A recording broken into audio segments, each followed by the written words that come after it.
Yes, welcome everybody to this very special event where we've had the opportunity of getting the primary author of our latest report on how to put the world together as the geopolitical paradigm is going out of the window and humanity needs something better. And this better thing is what we in the Schiller Institute, and I'm very proud to be the Danish chairman for, have been working for the last half century almost, which is a new global win-win paradigm where all nations can be included and where all nations can get development, and where it's no longer the survival of the fittest that rules, or you can say the survival of the most bestial, which really is that principle, but instead is an inclusive principle where all nations, all peoples can get to contribute the best they can, and not only contribute that to their own families or their own nation, but to all mankind, both that we have presently, but definitely even more so that which is to come. So it's going to be a very exciting conference, and therefore I'm very happy also to see that we have the Pakistani ambassador here and other representatives from the diplomatic society and also Danish representatives and activists. And in order to set the proper tone for the discussion, then we would actually begin with a contribution from the two vice chairmen of the Schiller Institute in Denmark, my wife, Verita Istoko Gillesberg, that will sing, and Michelle, that will accompany her on the piano to perform a traditional Chinese song called In That Far Away Place. And like many of these traditional Chinese songs, it's of course a young man that has seen the most beautiful young girl and is thinking of how he can be close to her. And we have other ambassadors here also. We have the ambassador from Georgia, and we have the ambassador from Niger, and a representative from Ghana, the ambassador from Ghana. And we also have representatives from other nations.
Is it okay we first have Hussein and then you afterwards? Would you like to speak before? Can we first have Hussein and then you afterwards? Okay. Nå, men jeg spørger, hvad hun vil. What would you prefer? You want me to speak first? Or you can speak after Hussein. What would you like? Okay.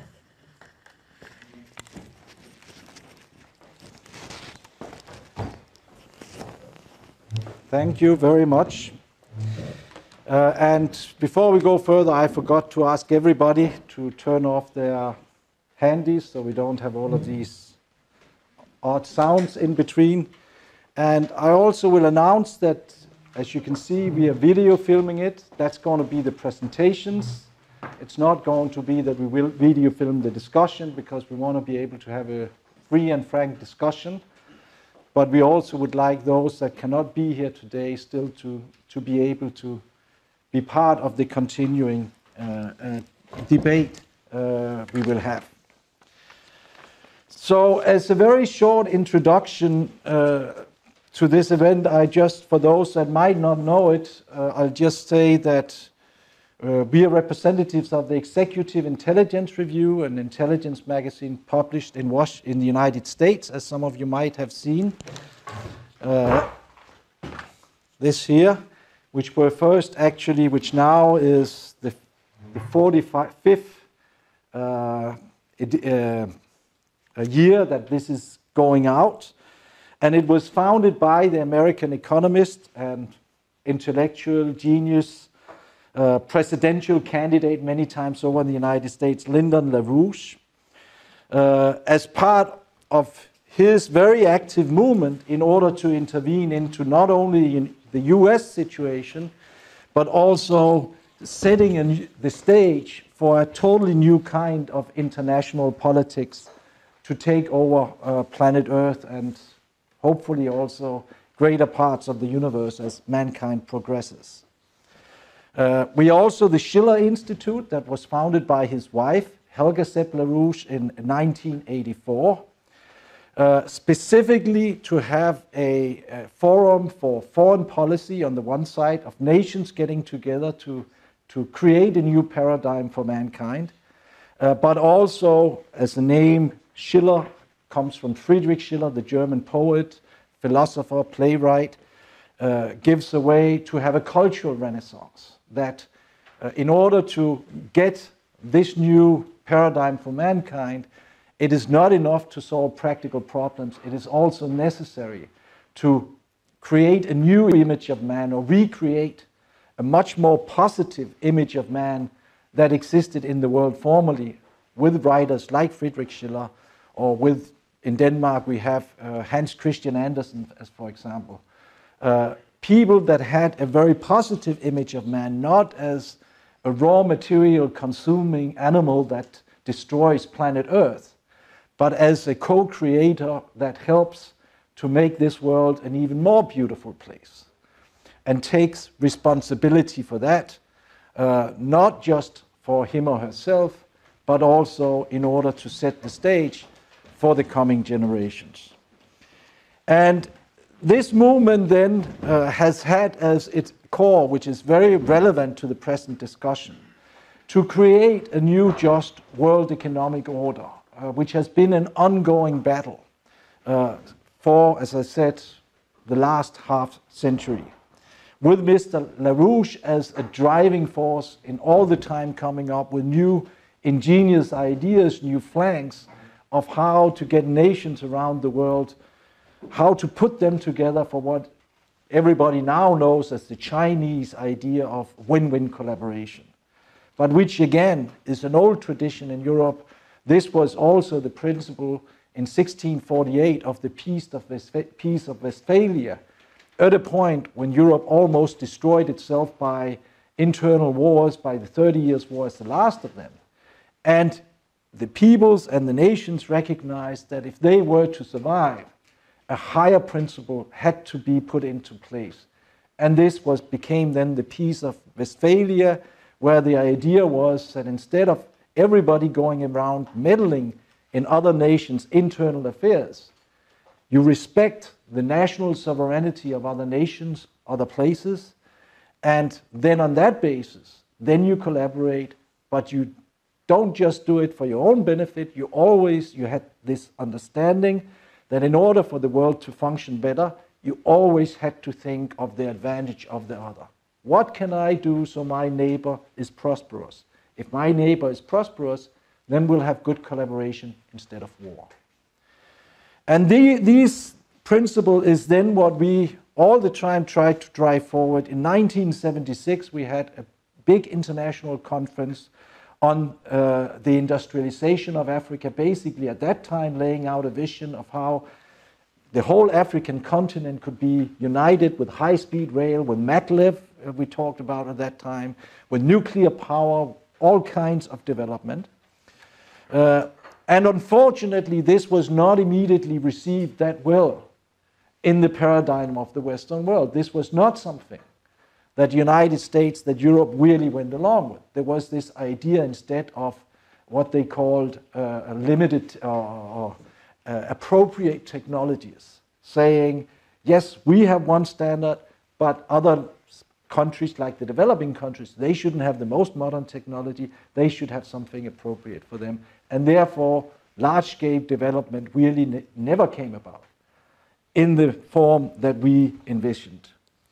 Then, in 1988, as things happened in Europe, at that time Mr. LaRouche proposed that we were in for a big change, that the Soviet system as we knew it would come apart, and therefore he said, very soon we will have the opportunity of having a reunified Germany with Berlin as its capital. And people shook their head and says, how can you even, that's impossible. Can't you see things cannot change? But LaRouche says, this is going to happen. And what we have to think of now is how to use that opportunity for massive development, not only of Europe, but take the best parts of the European economy. We talk about the triangle, Paris, Berlin, Vienna, as the most industrialized areas, and use that as a locomotive for building up other parts of the Eurasian continent. Unfortunately, as you all know, when the wall came down, when the opportunities are there, we did get a reunified Germany, but we never got this transformation to development because geopolitics stole the agenda. Instead, it all became about how to expand NATO, how to do all of these other things. Then, in the 1990s, we continued the fight that Helga Sepp LaRouche then went to China and says, well, why don't we then unite China and Europe, create infrastructure corridors between the two, and by doing that, set the planet on a development agenda. And she became known in China as the Silk Road Lady because she spoke so impassionately for this new iron Silk Road that should be built. China took it to heart and were very strongly wanted this, but then as we had the Asian crisis towards the end of the 1990s, things was halted. And it was really not until the crisis of 2008, when then China, when the Western world decided we'll do everything to save the financial market and give them the money. In China, they did something totally different.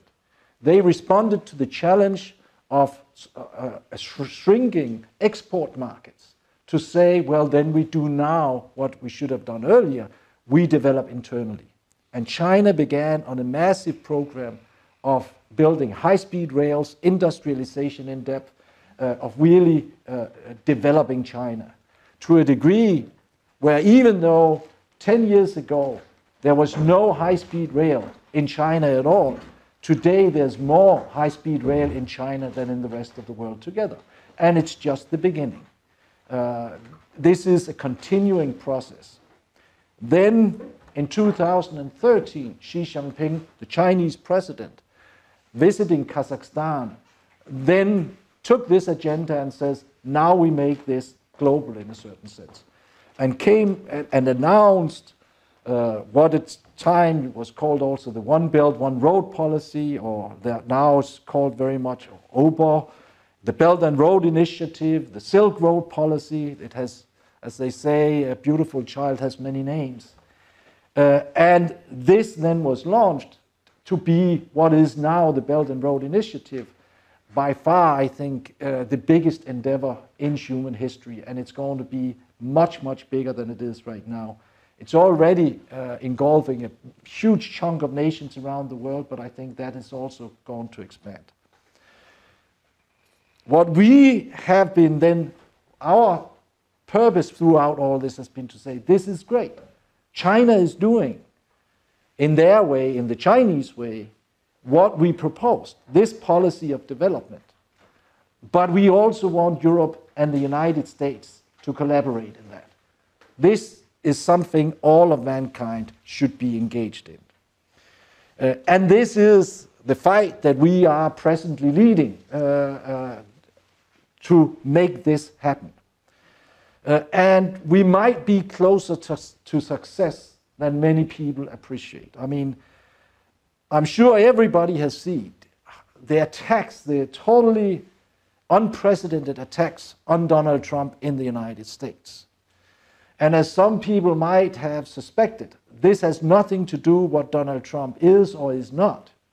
This is due to the fear that Donald Trump would enter the United States into this global development process. That the United States, which is by far the biggest military power in the world, no longer will use those military muscles to prevent the development of sovereign nations around the world. No longer will be the errand boy for the British geopolitical schemes, but that the United States, as Donald Trump actually promised during the election campaign, simply will say no more wars, no more United States going overseas or somewhere else to basically have a modern version of old colonial wars. The United States has instead to think about how they themselves can become great again. And by being great again means to also develop again the US economy in depth, so all of the whole population in the United States can have a good and happy life. So these very, very strong attack on Donald Trump, we've tracked them from the beginning and seen very clearly that this is the fear that Donald Trump will turn his back on the Anglo-American liberal world order. And do what has to be done. And this, I will state very bluntly. What has to happen right now, better today than tomorrow, is that Europe and the United States has to leave this old bestial geopolitical paradigm. This idea that our advantage has to be at the disadvantage of somebody others. Or that if China goes into Africa or other places with development, this is somehow an intrusion into our geopolitical sphere, and we therefore have to fight it. And this geopolitical paradigm has to be replaced by a superior human paradigm of collaboration among the peoples and nations of the world for securing the common destiny of mankind. And what we see in what China do is exactly that. It's not geopolitics. It is part of something much, much more human and better. Namely, how can we have this win-win policy of everybody getting a better future? Now, recently, on January 10 to 12, something very dramatic happened in this fight. Namely that Emmanuel Macron, the French president went to China for a state visit. And at this state visit, really, as he spoke, said things that no other Western leader has dared to speak before. He basically came with a very positive orientation toward the Chinese policy and said, we want to be part of this change. And he explicitly, as he were there, rejected the war paradigm and said, we need a win-win policy for the world. And not only that, he, as French president, which is very important, made a mea culpa. He said, it was wrong what we did in Iraq and in Libya. This policy of regime change has been wrong. This can be no more. He actually said that.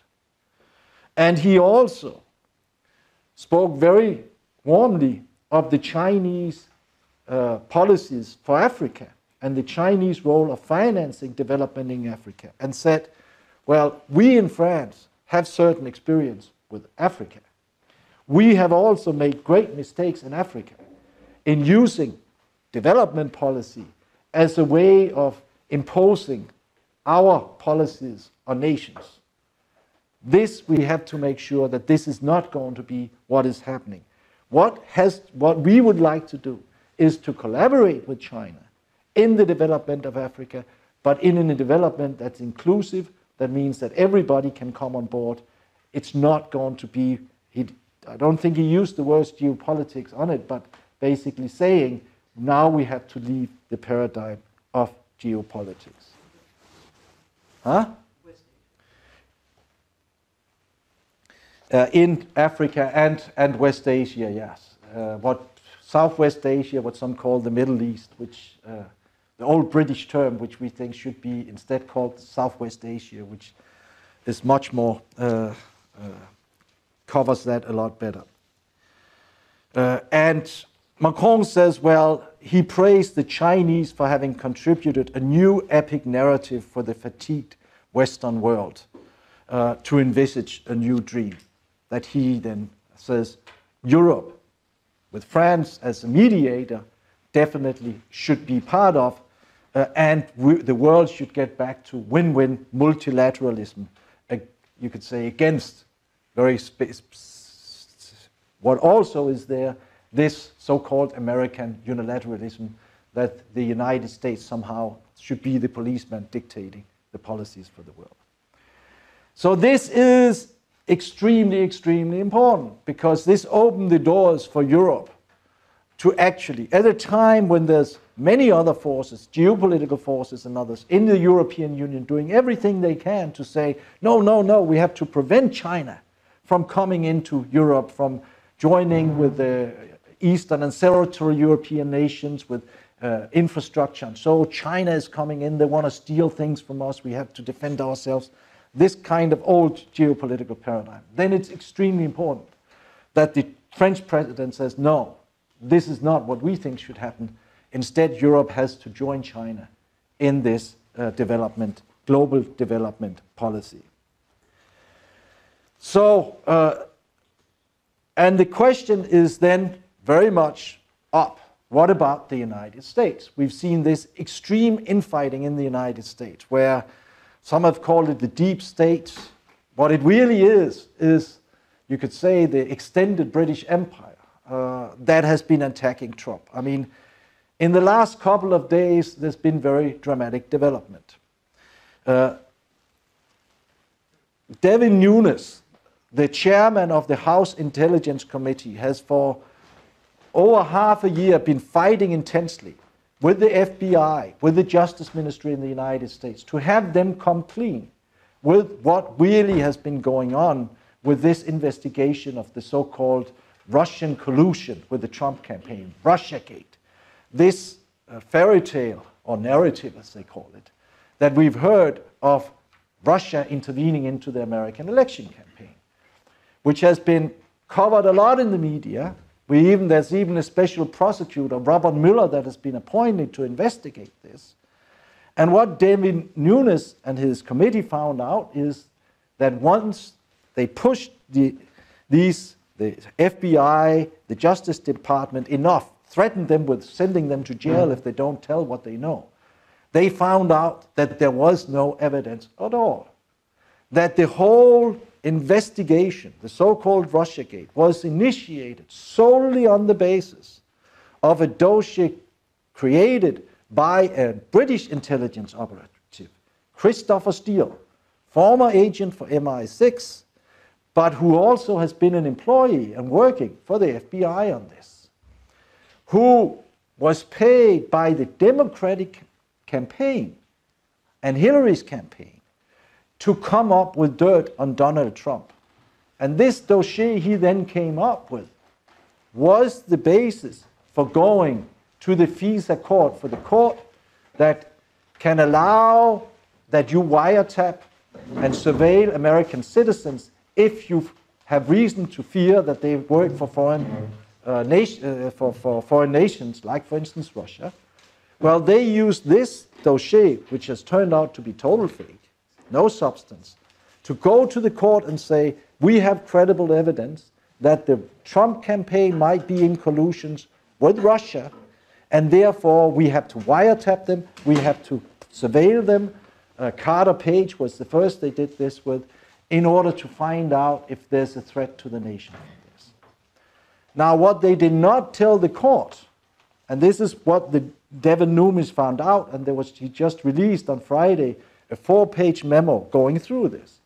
What they did not tell the court when FBI and the Justice Department went to court was that all of this intelligence came from one source and one source only, Christopher Steele. And this Christopher Steele had broken, by the time that they went to the court, FBI wouldn't even rely on him anymore because he did what he was not allowed to do, went around to the press and bragged about the fact that he was working with the FBI. So it's a very dirty story. Now, this is important because when this gets out, and by blowing out this whole idea of the Russian involvement in the American election campaign, and instead putting the focus on the British involvement in the American election campaign, opens up, if we can break, as this evolves, of freeing Donald Trump from the pressures of keeping the old policy. And what is the old policy? That's the geopolitical policy. That's the policy saying that the United States should use its military might to go against Russia, go against China, because they are geopolitical competitors that has to be kept out, and the United States thereby keeping its position in the world. What this opens up for is Donald Trump doing what he promised to do in the election campaign, saying, away with that, away with the geopolitics, and instead looking on what's good for the United States. And most of you noticed that there's nervousness right now in the financial markets. A lot of them had a lot of visits to the toilet on Friday, and things got very wobbly. This is for very good reasons. I mean, in December 2017, only 6 weeks ago, Federal Reserve in the United States increased the interest rate just 0.25%.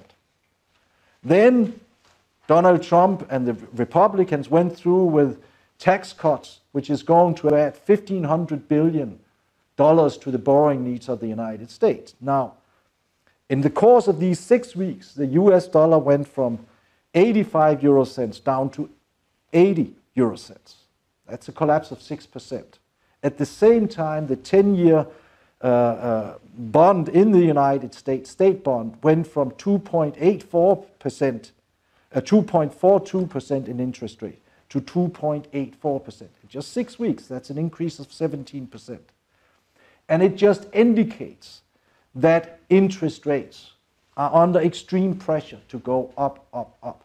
But already 10 months ago, in the IMF World Financial Stability Report for 2017, it was announced that it was the IMF estimation that if the US interest rates would raise sharply, then 20% of the US corporations could default. That's 1 in 5. So we have been warning about this for some time. It is not a question if we'll have a financial blowout. It's a question when. And by all indicators, this is going to be bigger than what we saw in 2008. Now, this is very dangerous times. You know, financial crisis is time that can lead to war. But it's also the possibility that something else could happen.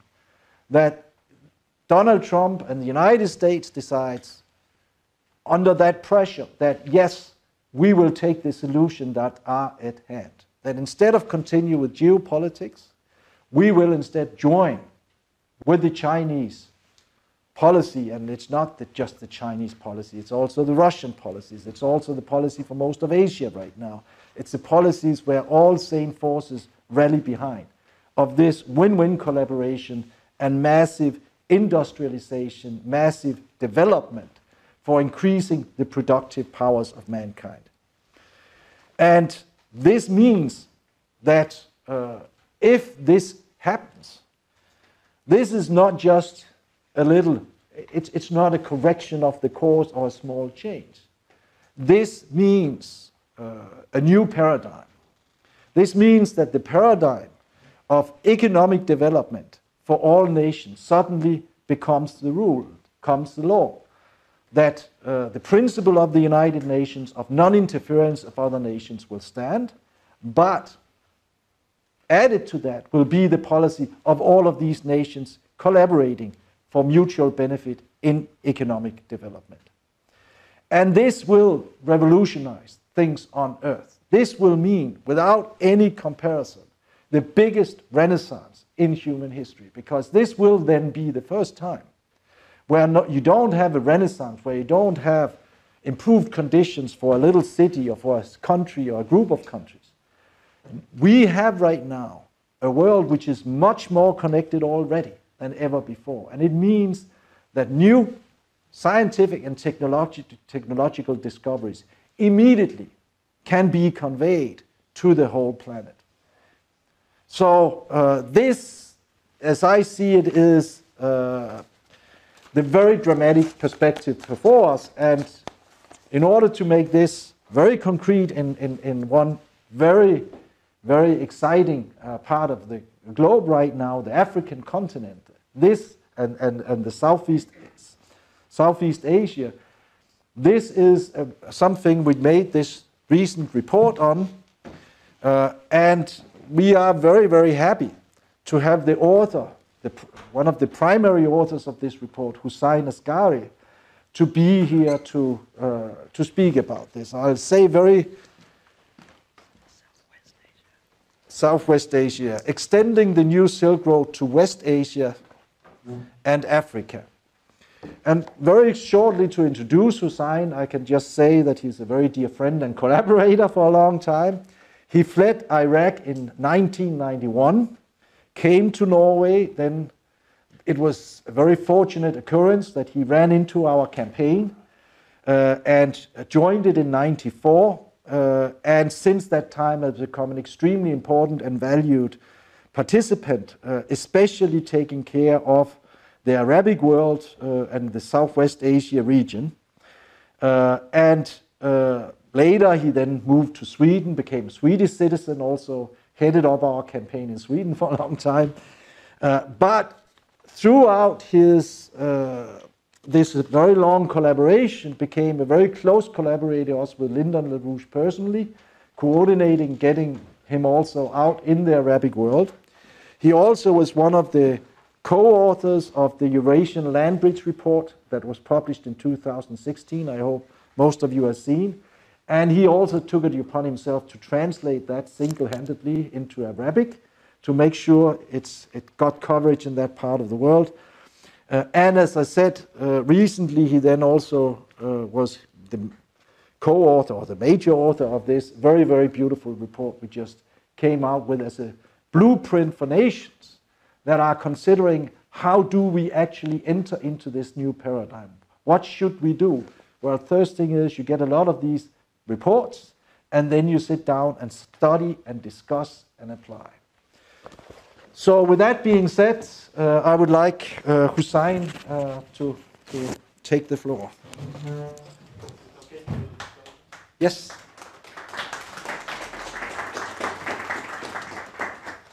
You have your. Thank you, Tom. Your Excellency, ladies and gentlemen, I'm honored to be here in Copenhagen again. We have some technical.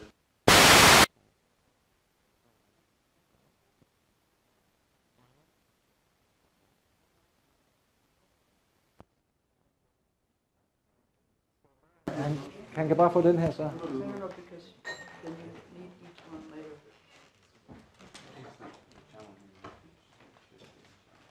You need this. You have to keep this. Right now. Yeah. Hello. Yep.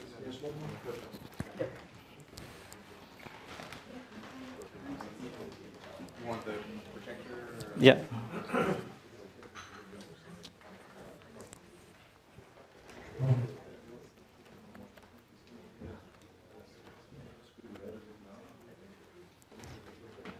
Start the PowerPoint. Yeah.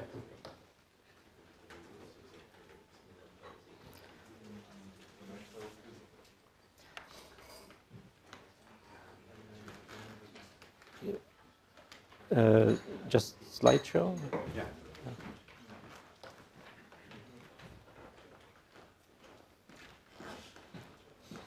Whichever.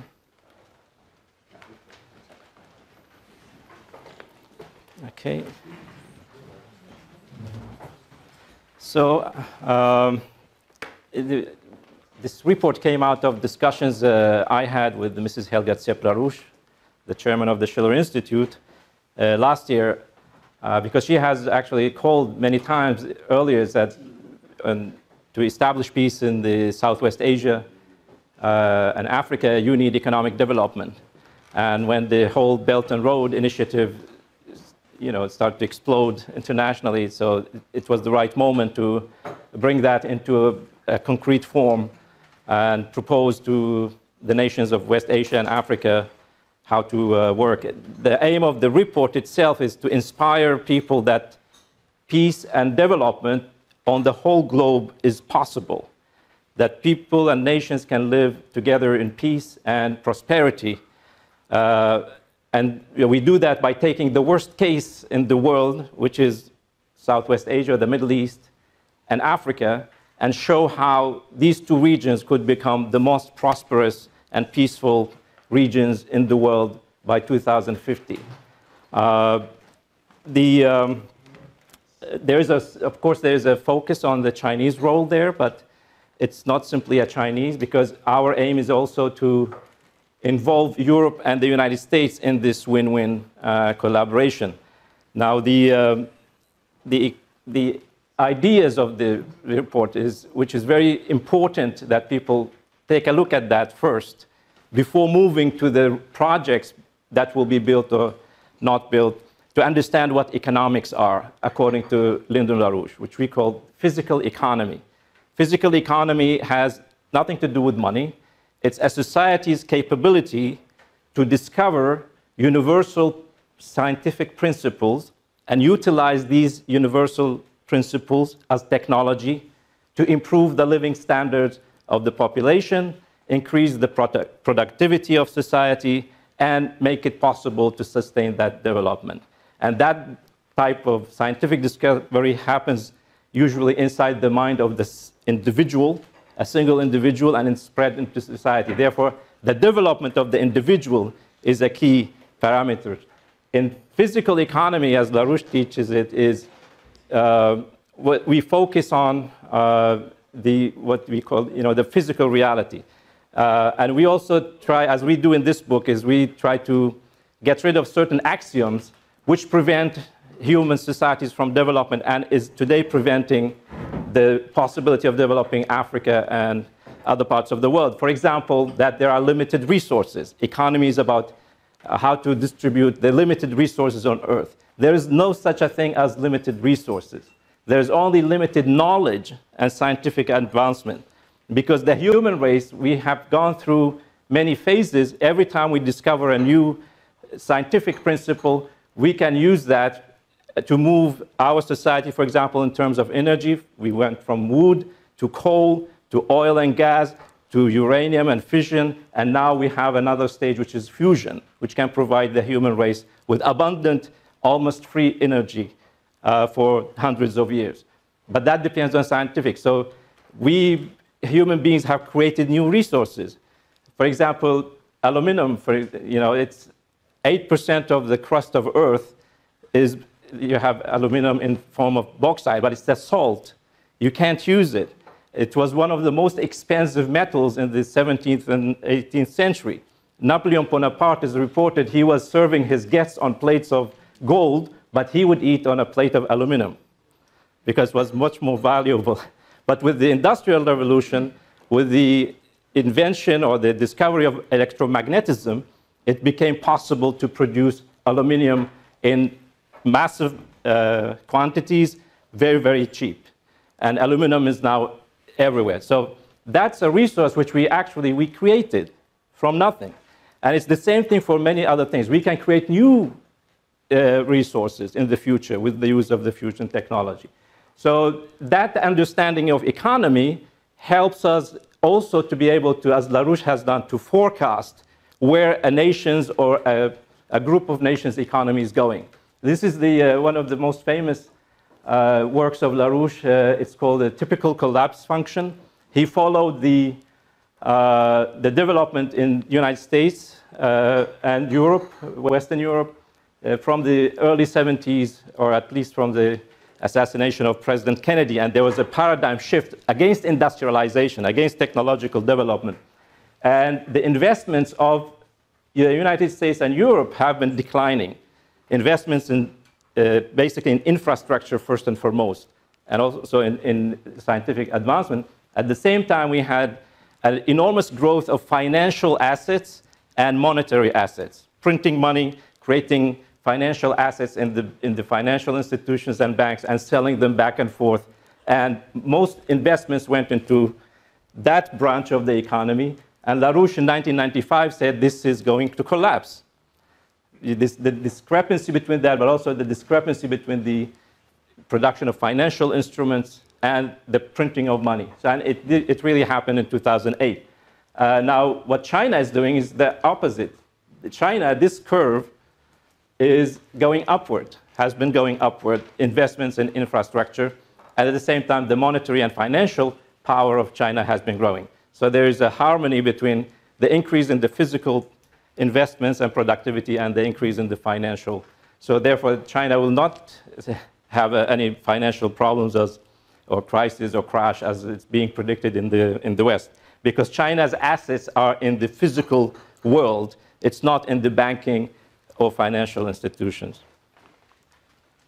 So this is our design of the, as Tom said, for the last 40 years, but especially after the fall of the Berlin Wall. And as you see, we are, as also the Chinese themselves say, this is not the Belt and Road is not an exclusive club. There's no membership cards. You can't become a member in the Belt and Road. It's your own initiative to join that process. And it does not exclude anybody. And we also, that's why we have which we call the World Land Bridge, which is much, much bigger than the Belt and Road. But the concept of the Belt and Road can be used.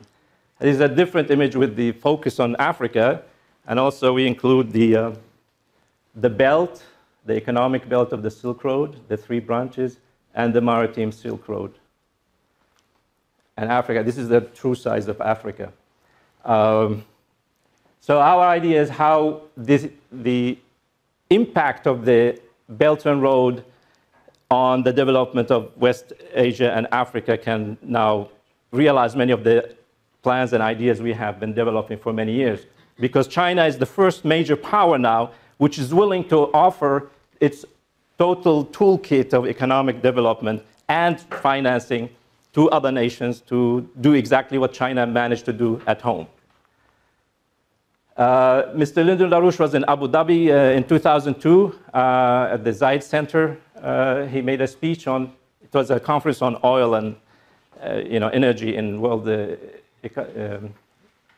world political scene, but he discussed this whole idea that this region is the crossroads of the continents, and the nations of this region should utilize the potential exists for all the trade routes going through that region, making transportation very cheap, to become an industrial center in the world, and also to connect these countries to Africa, Asia, and Europe with modern infrastructure, and also use the so-called natural resources, oil and gas, in a completely different way. So instead of exporting raw oil and gas, you should start petrochemical industries. You raise the value of the resources, with added value.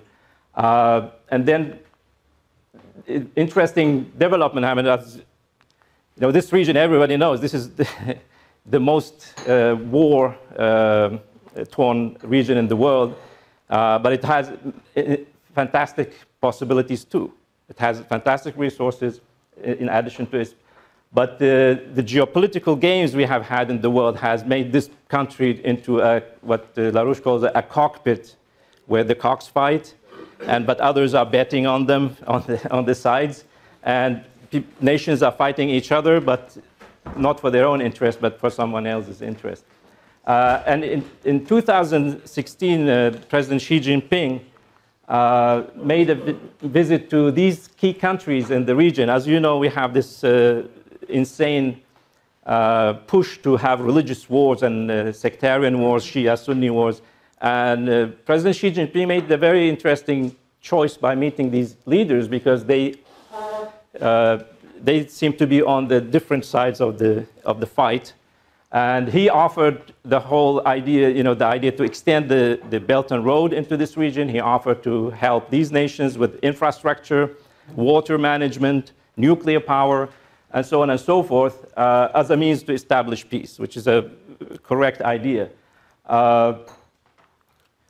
And in that sense, that was in January 2016. The same month, the Chinese Foreign Ministry issued the first China-Arab world policy paper, the first ever, in which they actually discussed what President Xi Jinping presented to the Arab countries, which is collaboration on the Belt and Road to build infrastructure, power, and so on and so forth.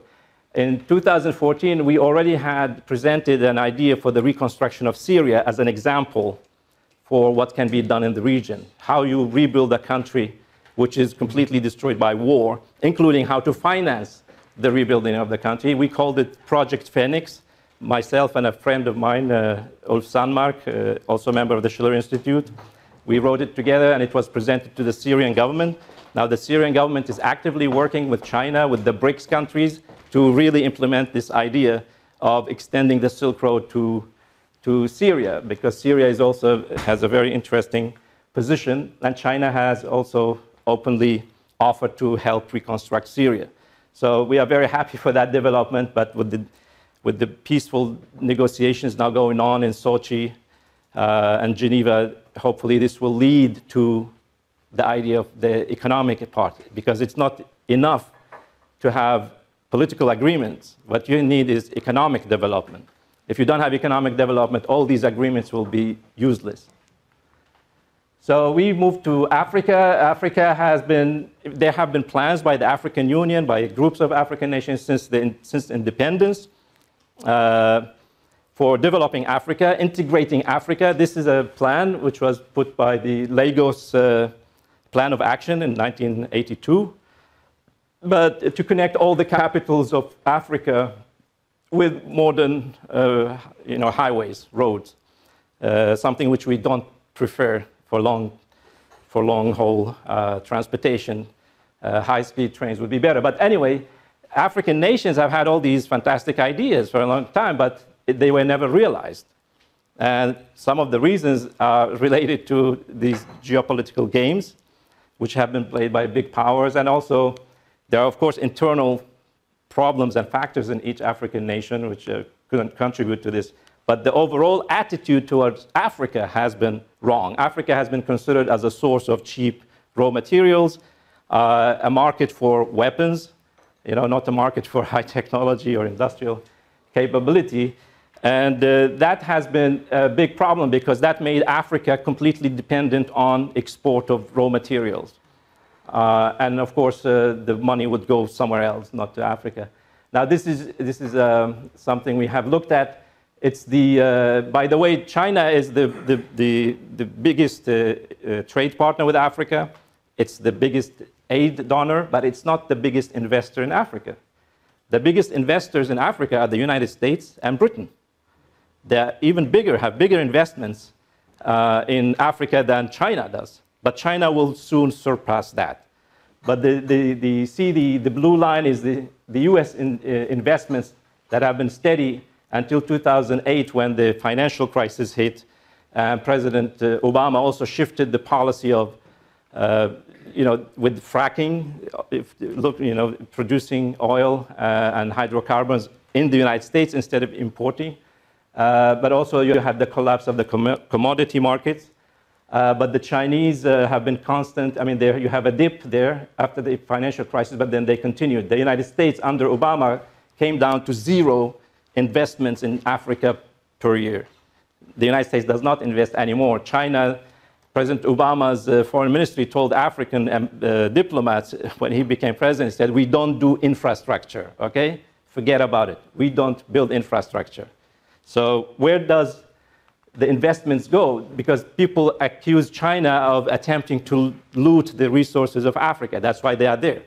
But if you look at the distribution of the investments between the United States and China, you see a huge difference. The United States and British, I will show soon, is almost completely focused on mining. That's oil, gas, metals, minerals, so on. And then, of course, financial services and a little bit manufacturing. In China, you see, China has, of course, an interest to secure its energy resources, but it's more investing in construction and manufacturing, building new industries, and so on and so forth. So you see the focus where it has been in Africa, the attitude towards Africa. This is British investments between 2005 and 2014. This is a breakdown of the investments, and it is mining and financial services, banks and so on. And other things, you have other things, but the British are not building any infrastructure of Africa, of course, we know that. And this is what comes out of Africa to Britain, and it has been increasing. We have also the Export-Import Bank. This is even more revealing, where the US Export-Import Bank gives loans, 71% to mining, 17% to transportation, which is relatively good, but 71% to mining. China, 44% for in transportation sector and 29% in the energy sector. So you see the attitude towards Africa has been negative in the sense that Africa has been seen as a disaster area. You can only help, with aid and relief. You can't really trust the Africans. You can't invest. You cannot build. And Africa has enormous resources which we can use it for our own benefit. So therefore now we have, with this new situation, the new paradigm, what we are talking about is not simply Africa, trying gradually, starting from scratch, small projects here and there which have been dominant. But Africa should do exactly what China did.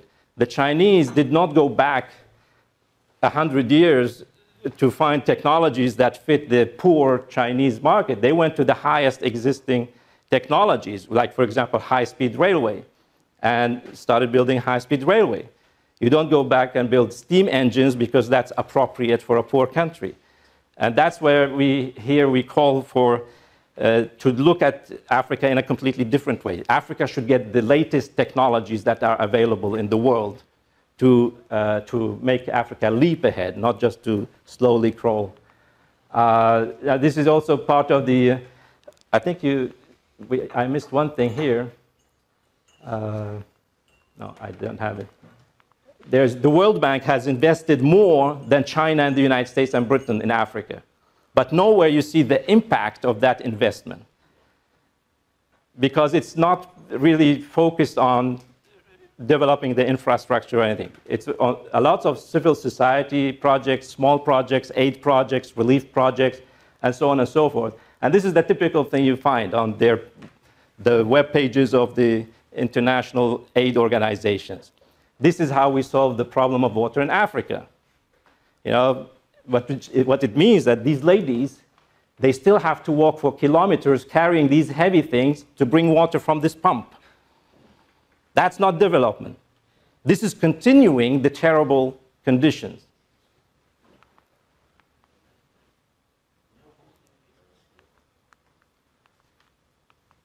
This is also typical of, I mean, I'm taking President Obama because people said the first African-American president, he's going to make miracles. But there's a problem in the axioms, in the ideas, which is prevalent in Western thinking, which Obama is a product of. Can we start? I think you just have to go to your play.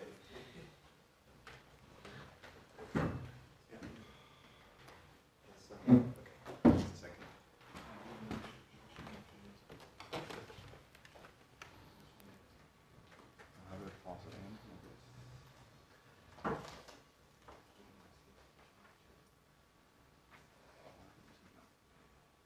Is the loudspeakers on? Yeah, I don't think it's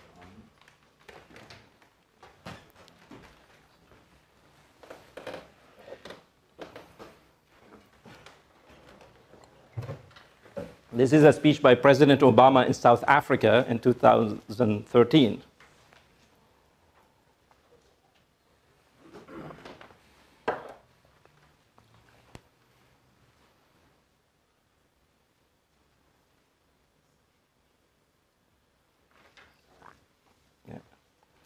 Okay, maybe we skip it, but it's, you can find it. It says, you see, President Obama is telling young Africans is that if people hear talking about development and raising the living standards of everybody, and he says, if every African, you, the youth, if every one of you builds a house, a big house, or have a car, or they want to have higher living standards, the planet will boil over.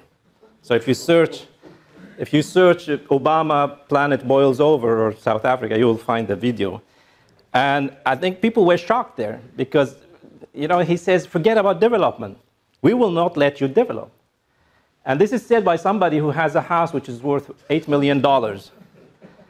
And you can find it on New York Times. This is President Obama's new house. It's a beautiful house. I looked at all the pictures. These are only 2 pictures. I wish I had such a house. It's not a crime to have a beautiful and nice house. I mean, that's not my point. He has all the right to have a fantastic house, but to tell Africans, you will never have a big house. You will never have a car. You will never have electricity. That's criminal. That's the big difference. And this has been the attitude towards Africa. And I take President Obama because it's shockingly revealing, you know, because people say African-American president doesn't matter. He is following this old paradigm of geopolitics. I mean, also remember, he destroyed an African country, Libya, and unleashed these terrorist movements all over the Saharan Africa, the so-called Boko Haram and everything. And many of these terrorists also moved into Syria. So his impact on Africa has been catastrophic. Now, in contrast to that, you see what the Chinese are doing, which is a completely different mindset. And that's one big problem people have with China. They don't understand the Chinese because they think the Chinese are just playing tactics. They are using nice words to get what they want to get. But that's not true. We got to understand a little bit of Chinese culture. But anyway, in the same place, in Johannesburg meeting of the China-Africa Economic Forum, the COFAC, he said the following, and this is the first time a leader of a powerful nation in the world, an economic power in the world, saying this, and I guess I can read it. He said, industrialization is an inevitable path to a country's economic success. Within a short span of several decades, China has accomplished what took developed countries hundreds of years to accomplish and put in place a complete industrial system with an enormous productive capacity. It is entirely possible for Africa, as it was for China, as the world's most promising region in terms of development potential to bring into play its advantages and achieve great success. The achievement of inclusive and sustainable development in Africa hinges on industrialization. Put a line under it. Sustainable development for the Chinese means sustaining a society at a higher and higher living standards and productivity. In the West, we say sustainable development means actually trying to reduce the productivity of the economy. You should use less material, you should use less technology. The achievement of inclusive and sustainable development in Africa hinges on industrialization, which holds the key to creating jobs, eradicating poverty, and improving people's living standards. That's exactly what we mean by physical economy, as I explained how Mr. LaRouche and we look at the economy. And this is fantastic. So in this report, I mean, we mix between our thought, our scientific and even cultural and philosophical thought with the Belt and Road Initiative and what the Chinese are doing.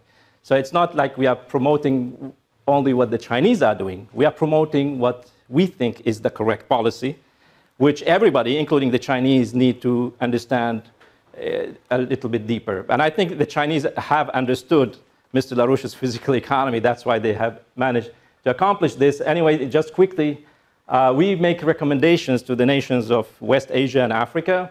Among them is to develop a new investment, infrastructure investment banks that, unlike the old paradigm, things will have to be centralized again.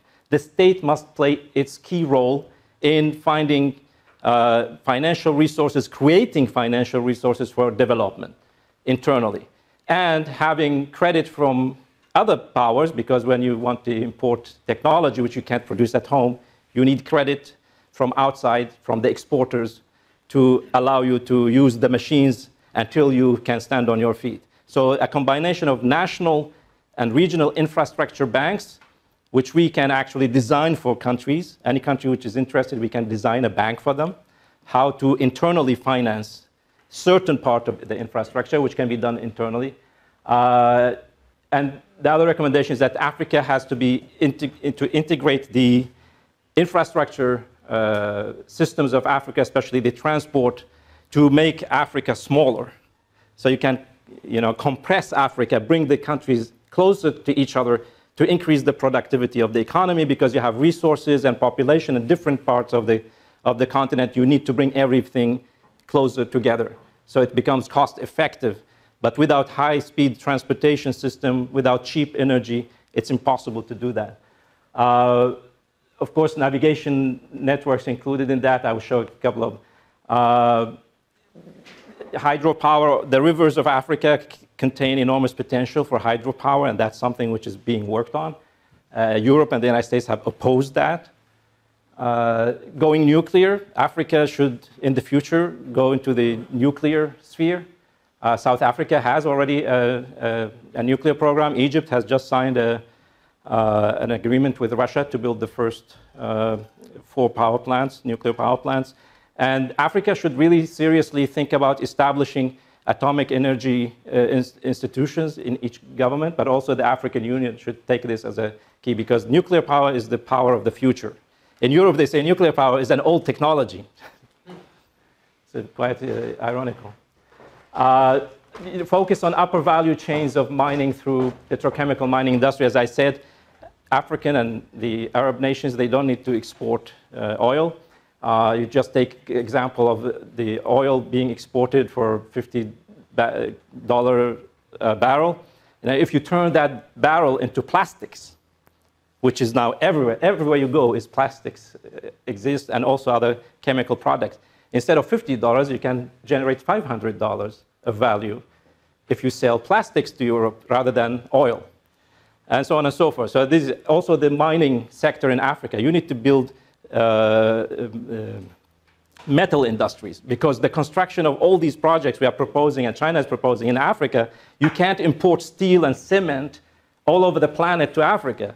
You have to produce these things in Africa, on site. And each African nation, whichever raw materials it has to develop an industry. Like in Morocco, where my wife comes from, we have the world's largest phosphate mine. But it's exporting phosphate all over the world, and instead of producing fertilizers in Morocco, then you can sell the fertilizers for much, much higher. I went to the company where many of my brothers-in-law work, and I proposed to establish a phosphate academy to study the science of development of phosphate and build industries.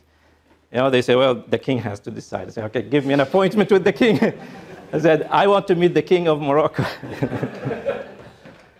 Anyway, so we are back here to this idea of the Belt and Road, which we are very happy China is doing that.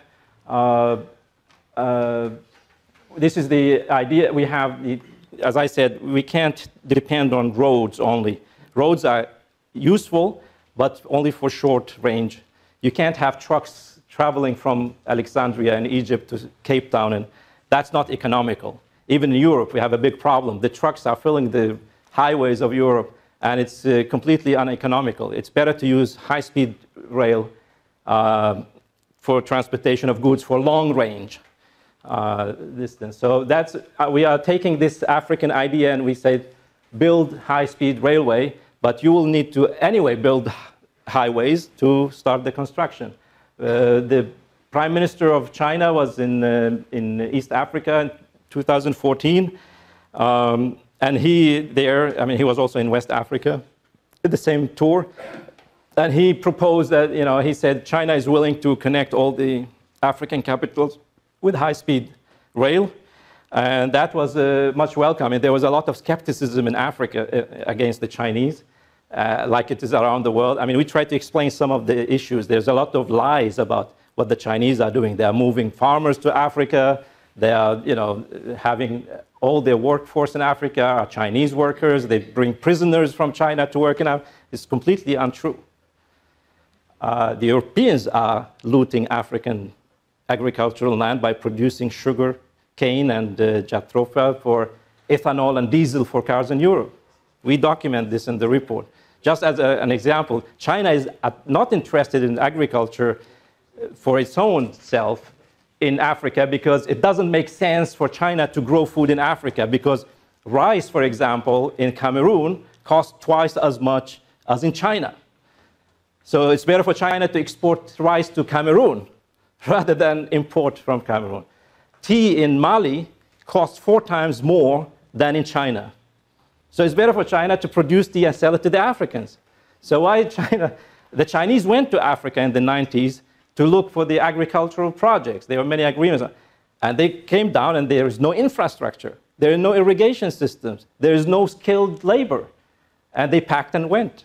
They said this is not feasible. It's not economical to grow food in Africa. But now they have projects, cooperation with other countries in Africa to develop new strains of crops and so on. They are aiding Africa in the agricultural, but they are not interested in really producing good agricultural products in Africa and export it to China. That's not really economical for the Chinese. Anyway, just shortly, 2-3 years after that visit, we had the first railway project built from Djibouti to Addis Ababa, about, I think, 760 kilometers. This was a big revolution in Ethiopia because Ethiopia is a landlocked country. And they had, especially in times of famine, it was completely impossible to bring food quickly to people in these areas. But this is not simply to have a trade route. This is part of the Ethiopian National Development Plans. They have a massive national development plan, 5-year plans, which includes connecting all the major cities with the railway, modern railway, but also building industrial parks, industrial zones in Africa. Now, you will see that most Chinese officials now talking about moving from speed and quantity to quality products because China has been the factory of the world. I mean, you just name it, from trains to rubber sandals, everything was produced, China produced for the whole world. And this has created massive problems in China, including pollution. Now, the Chinese want to move so they don't produce rubber sandals for Africans. The rubber sandals for Africans will be produced in Africa. There's no reason you produce these low quality low revenue products in China and export them to. They will be produced in their own market. But China will focus on selling high quality, high revenue products, technological products, like in the IT, modern rail systems, modern power systems, and so on, and the aerospace. I think everybody should read President Xi Jinping's speech at the Communist Party, which I did. It's really fascinating and interesting. But he talks about these things, how to transform China's productive capacities from this previously primitive but necessary low-grade products into high-grade, cutting-edge technological products. Another project was the Mombasa-Nairobi, which was inaugurated last year through President Uhuru Kenyatta. I see enormous optimism and joy. You see, when, like we have even in the West before, people have forgotten about that. You know, when you have you send people to the moon, or you achieve something big, it creates enormous joy and optimism in the population that these things are possible. We can develop these things. We can become prosperous. Others have done it. We can do it. So it's this kind of thing. It's not, you know, this was not part of President Kenyatta's election campaign. He really meant that this was important for Kenya. This is, of course, a part of these development corridors. I forgot to mention that this World Land Bridge idea, these are not trade routes for us. Trade is not the primary thing. The new Silk Road or the old Silk Road was not really about only trade. It was about transfer of scientific discoveries, of technology, of culture. I have written on how paper production in China revolutionized the Islamic world in the 8th and 9th and 10th century by bringing the production of paper from China to the Muslim world. There was a huge scientific revolution as a result of that. That's more valuable than silk. You know, you can't use silk for a lot, but you can use paper for a lot of things.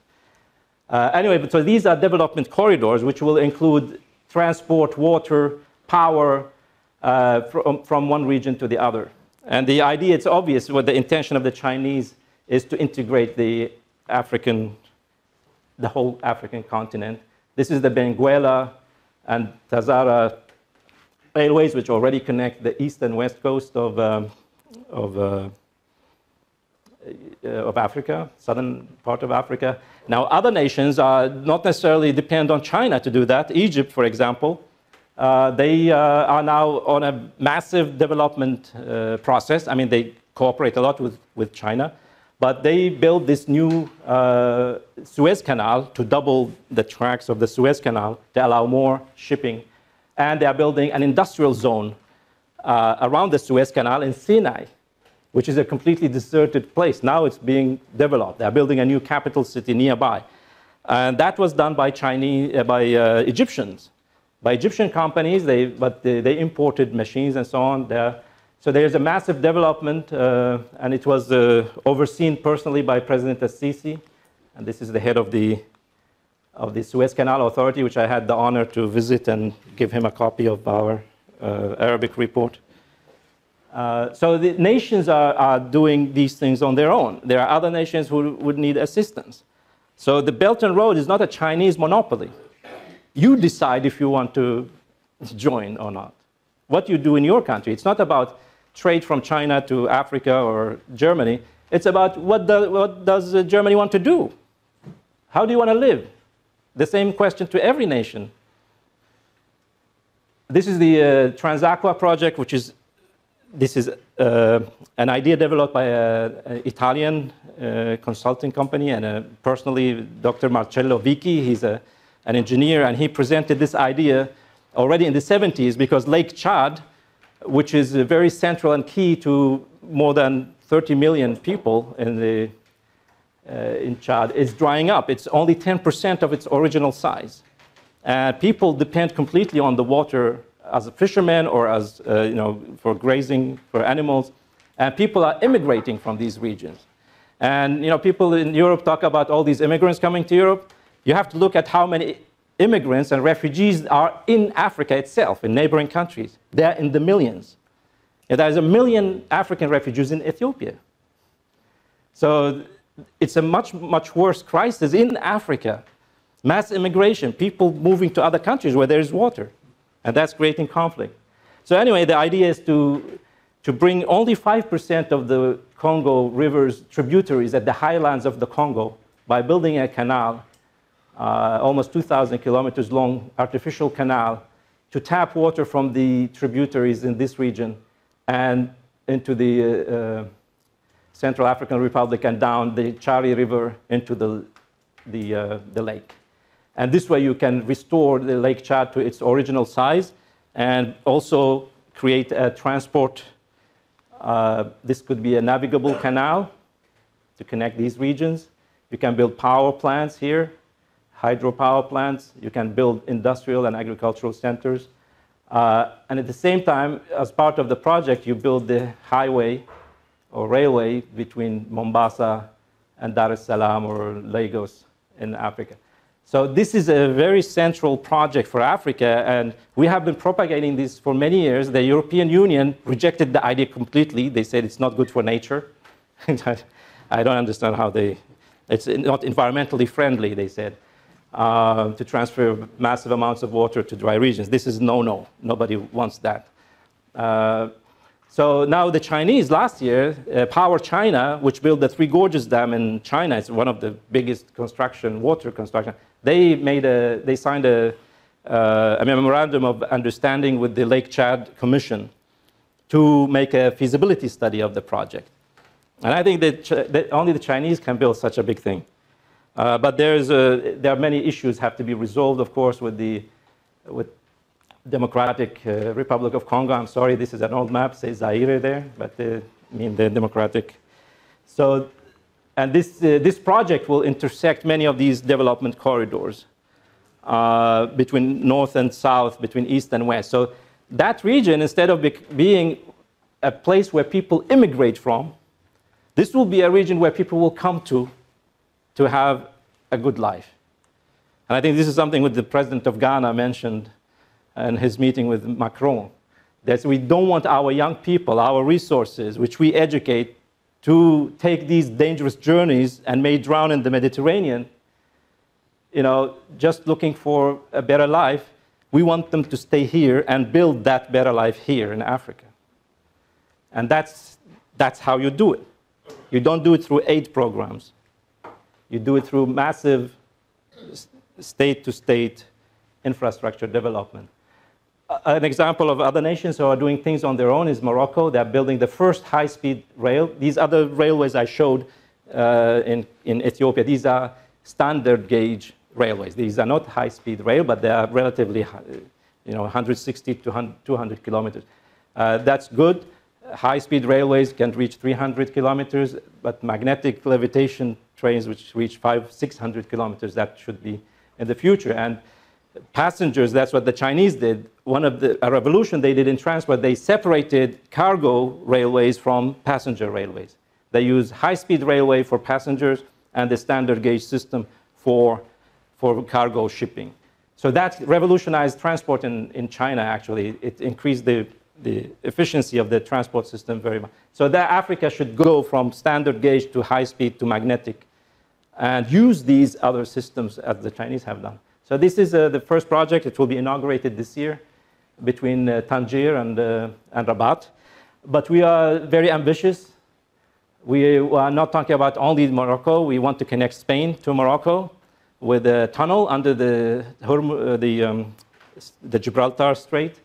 There is already an agreement between Spain and Morocco. They have made feasibility studies, but it's a very costly project. But the idea is to connect the high-speed rail systems of Spain with Morocco and the rest of Africa.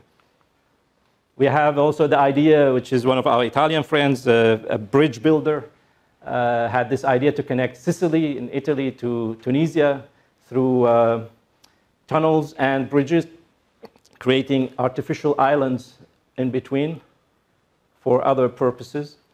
This is also a connection to Africa between Europe. We have the idea is to actually have a navigable system from South Africa all the way to Egypt and into West Africa. You can connect really the Zambezi River with the Great Lakes with the Nile and use that exactly as the Europeans are using the Danube, Rhine.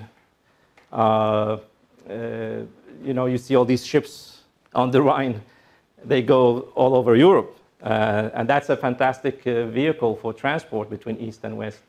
So Africa should have something similar. Egypt, last year, they started an African initiative actually to study this, but their project stops here at the Great Lakes. Which shaft are they using? Which shafts are they using? For the rail? Which size of the railway? 144. I mean, the Chinese side. That's Chinese, yeah. That's one very important. It will connect with the European or with the Soviet. It will not be possible to connect with them. It will be problematic, but the European is a standard, the same standard. We have European and Chinese. Yeah, that's the issue. Also, what we are recommending that all African nations should adopt the standard gauge, which is 144 millimeter European span. Yeah, that's European standard. But this should be made global because that will make things much easier. And you have multimodal transport systems. You go from boats to rail to trucks in one standardized system. So it goes very quick.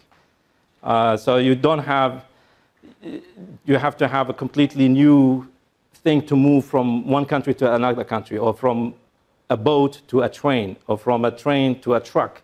You can standardize these transport systems. This is the Grand Inga Dam. It's one of the things. This is also being contemplated by a Chinese, but also a Spanish company.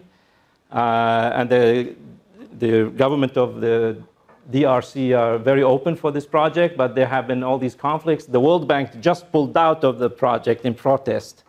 They don't want the Congo to, so they took away the money for the feasibility study.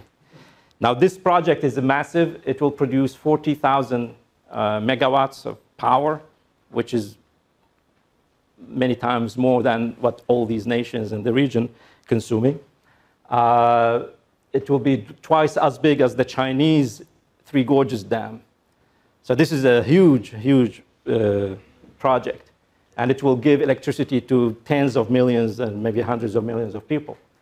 But that would not be enough. When Africa comes to the higher level of living standard, you will need to move to a new platform. This is what LaRouche calls it, an economic platform with a higher power density than the previous technologies. And that's why nuclear technology has to be developed. This is a South African Coburg. It's a fourth generation gas-cooled system, which was developed in Germany, but the Germans are not allowed to build it in Germany. They just shut it down. So it's built in South Africa, but it's still in the experimental stages. China is now building this technology. It's good that you should, I mean, if you don't want the technology, you should give it to someone else. That's what Tom was saying. This is what the Chinese mean by globalization. Globalization for China is not free trade as we understand it. They mean that any technology, any product in the world should be allowed to be exported to another country, which the United States and Europe are very reluctant. Many technologies, they say they are dual technologies, we don't want them to happen. But this is not correct. I mean, like the high-speed, the magnetic levitated technology, which the Germans developed, they are not building it themselves. In their contract with China to build the Shanghai airport 30 kilometers, they told them, we can give you the technology, but you are not allowed to use it in any other country. Why not? I mean, the Germans, they say, you know, we have an Iraqi proverb, it says, I don't give you and I don't let you beg. So this is the attitude, you know. Anyway, so that brings me to the final, you know, I hope it's inspiring for people. It's inspiring for me. It's a driving force for me to work on this issue. I think African nations and Arab nations, they have to themselves decide if they want to join. This is China and me and LaRouche and Tom. We are not dictating this to Africa. The Africans have to decide to, what the Chinese are saying is that, you know, you can learn from us. I mean, Confucius has a very interesting statement. He says, he who learns but does not think is lost. However, he who thinks but does not learn is in great danger. So you need to learn. Even if you want to think yourself, you need to learn from others. And this is what China did very excellently. They learned a lot from others. People call it copying the technology. You know, that, you know, copying technology should be allowed, you know, given that you give the right price. Anyway, this is a true image by NASA of Africa by nighttime, 2015. You can see a huge void, no lights, very small here and there. And this is, I asked a friend of mine to make a new one, how it might look like in 2050 if our projects are implemented. And this is how Africa should look like by night when we fly over Africa, or when astronauts look down, and maybe more. So this is completely possible. Mr. LaRouche has this famous saying that it's the future which determines the present. Because depending on the vision you have of your future, of your own future, your family, your country, and the world, that will determine your behavior today. If you don't have that vision, you have no plan. We have plans for, in Europe now, we have economic plans for from quarter to quarter, from 1 year to next year, financial year. There's no vision of the future. But without that, if you don't have a vision of the future, you cannot start working. And that's, I think, brings me to the conclusion of my presentation. I hope you find it interesting.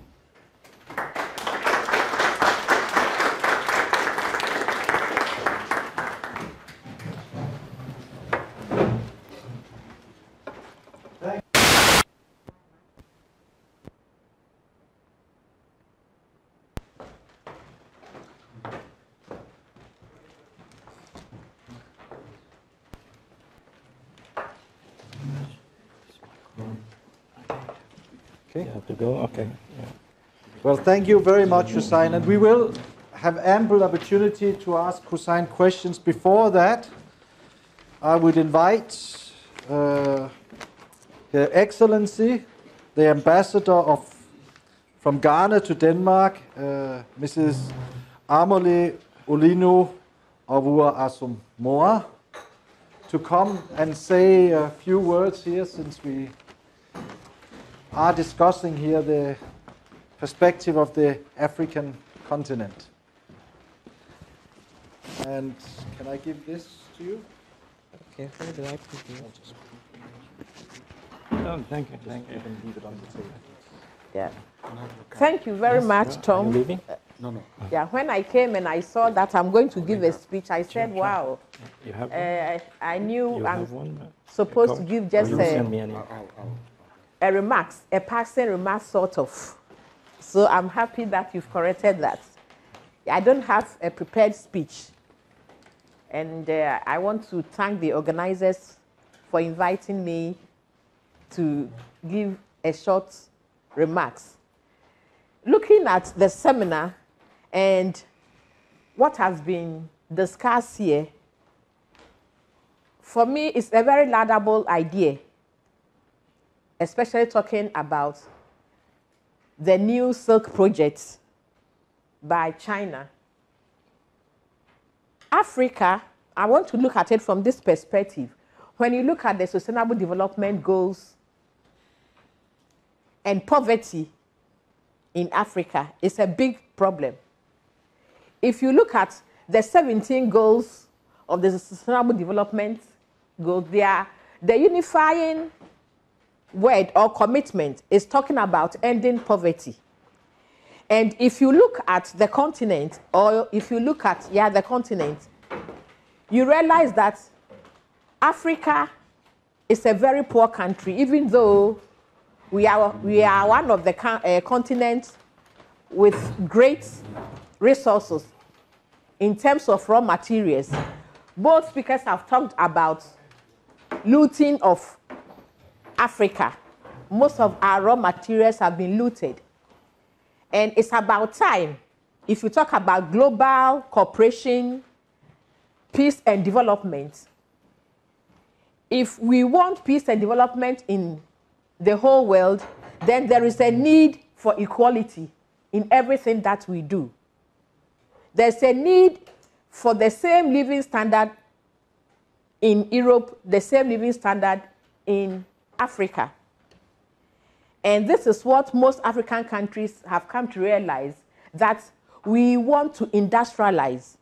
And when you talk about industrialization, as has been rightly said by the speaker, industrialization hinges on infrastructure. And one of the biggest problems that we are facing in Africa is that Africa is suffering from pronounced infrastructure deficits. And this is a very big problem, and I'm really impressed about what China wants to do to transfer its technology, and not only technology, experience, and also even a huge amount of money to build infrastructure in Africa and Western Asia. For me, it's in the right direction.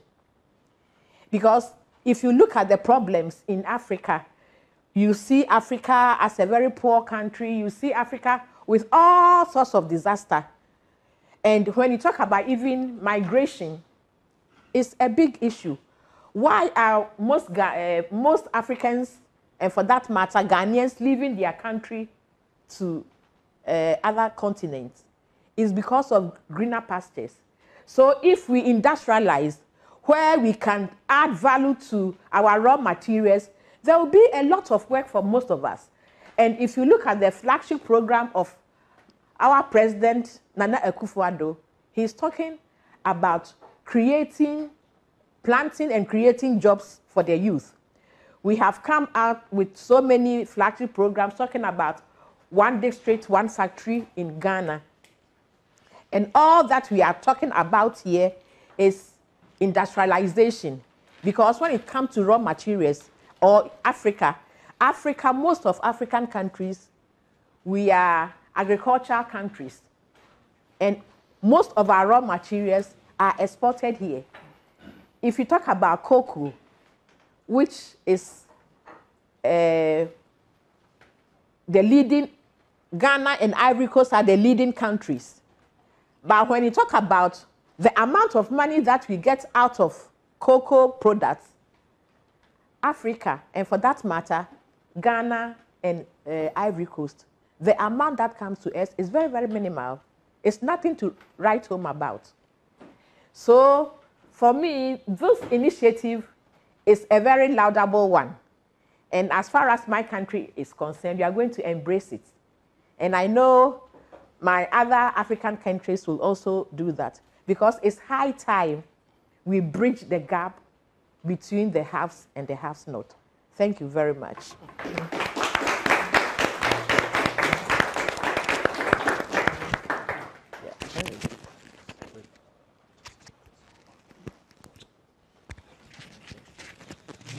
Thank you very much. And I think, can we take a couple of questions now and then a break?